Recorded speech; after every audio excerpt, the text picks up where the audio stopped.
வீடியோக்குள்ளே போகிறதுக்கு முன்னாடி நம்ம சேனல் இன்னும் சப்ஸ்கிரைப் பண்ணலனா சப்ஸ்கிரைப் பண்ணிக்கோங்க. அப்படியே பக்கத்தில் இருக்க பெல் ஐக்கானை கிளிக் பண்ணிக்கோங்க. வாங்க வீடியோக்குள்ளே போயிடலாம். பனானா கேக் பண்ணுறதுக்கு 3 பழுத்த வாழைப்பழம் எடுத்துகிட்டு தோல் எடுத்துருங்க. இதுக்கு நீங்கள் எந்த வாழைப்பழம் வேணாலும் யூஸ் பண்ணிக்கலாம். ஆனால் நல்லா பழுத்த பழமாக இருக்கணும்.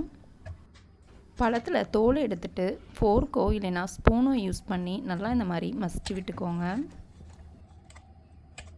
இந்தளவுக்கு மசிச்சுட்டு இதில் 1/4 கப் போல் மெல்டட் பட்டர் சேர்த்துக்கிறேன். நீங்கள் பட்டருக்கு பதிலாக ரீஃபைண்ட் ஆயில் கூட சேர்த்துக்கலாம். பட்டர் சேர்த்துட்டு எலக்ட்ரிக் பிளெண்டர் யூஸ் பண்ணி ஒரு 5லேருந்து 6 நிமிஷம் நல்லா பிளெண்ட் பண்ணிக்கோங்க. நார்மலாக விஸ்கு யூஸ் பண்ணி மிக்ஸ் பண்ண போகிறீங்கன்னா ஒரு 6 to 7 மினிட்ஸ்க்கு முட்டையை நல்லா பீட் பண்ணிவிட்டு சேர்த்துக்குங்க. மிக்ஸ் பண்ணிவிட்டு ஒரு முட்டையை உடச்சி சேர்த்துக்கிறேன். நான் இன்றைக்கி சின்ன கப்பில் மாவு எடுக்கிறேன், அதனால் ஒரு முட்டை சேர்த்துக்கிறேன். நீங்கள் அதிகமாக பண்ணுறீங்கன்னா 2 முட்டை சேர்த்துக்குங்க. 1 table spoon baking powder, 1 table spoon baking soda, மாவு எடுக்கிற கப்பில் 1/2 cup sugar, 1 table spoon vanilla essence. இப்போது இது எல்லாத்தையும் சேர்த்துட்டு ஒரு 5லேருந்து 6 நிமிஷம் நல்லா பீட் பண்ணிக்கோங்க. பனானா சேர்த்து பண்ணுறதுனால கேக் ரொம்ப நல்லா சாஃப்டாக இருக்கும். இந்தளவுக்கு பீட் பண்ணிவிட்டு 1 கப் அளவுக்கு கோதுமை மாவை நல்லா சலிச்சிட்டு உள்ளே சேர்த்துக்குங்க. மாவு சேர்த்துட்டு திரும்ப ஒரு 5 நிமிஷம் நல்லா பீட் பண்ணிக்கோங்க. எந்த அளவுக்கு நம்ம நல்லா பீட் பண்ணுறோமோ அந்தளவுக்கு கேக் நல்லா சாஃப்டாக கிடைக்கும். 5 நிமிஷம் நல்லா பீட் பண்ணியாச்சு. இப்போ பாருங்கள் மாவு நல்லா சாஃப்டாகிருக்கு.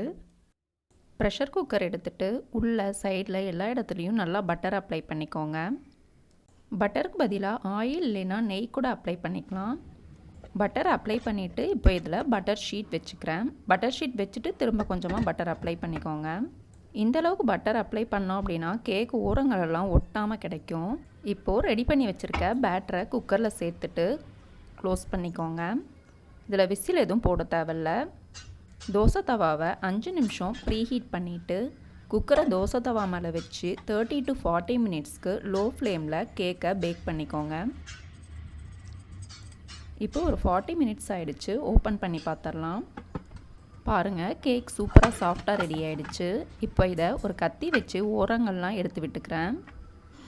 பட்டர் அப்ளை பண்ணதுனால ஓரங்களில் எதுவுமே ஒட்டலை. இப்போ இது ஒரு பிளேட்டில் சேஞ்ச் பண்ணிக்கலாம். கேக் சரியாக பேக் ஆகாத மாதிரி இருந்துச்சு அப்படின்னா இன்னும் கூட ஒரு 10 நிமிஷம் எக்ஸ்ட்ரா லோ ஃப்ளேமில் வச்சுட்டு எடுத்துக்கோங்க. பாருங்கள் பனானா கேக் ரொம்ப சூப்பராக வந்திருக்கு. இப்போ இதுலேருந்து பட்டர் ஷீட் எடுத்துடலாம்.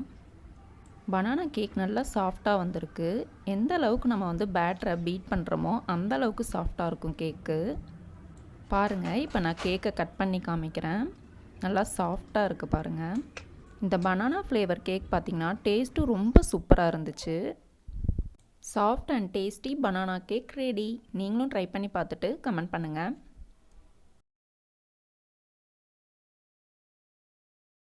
Like and share. Subscribe to staff and